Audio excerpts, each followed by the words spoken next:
আসসালামু আলাইকুম। আপনাদের সবাইকে আন্তরিক শুভেচ্ছা এবং অভিনন্দন। আমি এই তীব্র গরমে আপনাদের সামনে একটা বেনিলি 165 দেখানোর জন্য আসছি। এটি হচ্ছে বাংলাদেশের বলতে পারেন একটা কম রেটের মধ্যে, কম প্রাইসের মধ্যে একটা স্পোর্টস বাইক, বেনিলি 165, অ্যারাউন্ড 2,25,000 টাকা উইথ পেপার সহ 2.5 লাখ টাকার ভিতরে এই বাইকটা পাওয়া যেত।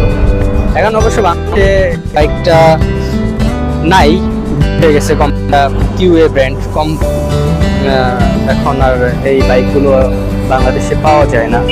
তবে বাইক হিসাবে এই বাইকগুলো অত্যন্ত ভালো, আর বলতে পারেন MT-50-র একটা ফিল পাবেন। সব থেকে এই বাইকগুলোর আমার বেশি ভালো লাগে যে দিকগুলো, এটা হচ্ছে আপনার লুকিং।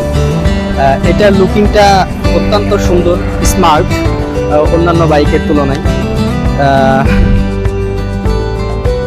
এটার মোটামুটি টপ স্পিড আমি কত পেয়েছি, 137-38 মতো এটা টপ উঠাইছি। আর মাইলেজ এটাতে যখন EFI ছিল অ্যারাউন্ড 40+, 30 থেকে 42 এরকম পাইছি। হ্যাঁ, এখন আমি এটারে কার্বো করছি আর কি, ITR এর কার্বোরেটর করা হয়েছে। কারণ হলো আমার যখন ফুয়েলের প্রবলেম হয়, ফুয়েল ইনজেক্টর বলে এটার ভিতরে, যে ফুয়েলের সমস্যা হয়েছিল, সেই কারণে আমি এটা চেঞ্জ করছি। ফুয়েলের কার্বোরেটর করার কারণ হলো, কার্বোরেটরটাই আমার মনে হয় যে কার্বোরেটর লাগালে এটা একটু স্মুথনেসটা বেশি পাবো, কারণ EFI এর থেকে।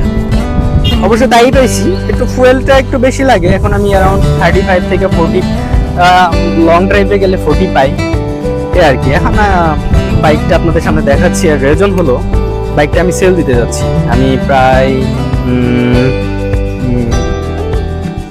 অনেকদিন ধরেই বাইক ইউজ করছি। বাইকটা 2021-এর মডেল, 20-এর মডেল, 21-এর registration, digital plate with card. পেনের মেয়াদ এখনো আপনার 2025 পর্যন্ত আছে, 30 মার্চ পর্যন্ত। সব ওকে আছে, জাস্ট নিবেন আর চালাবেন। Thank you everyone.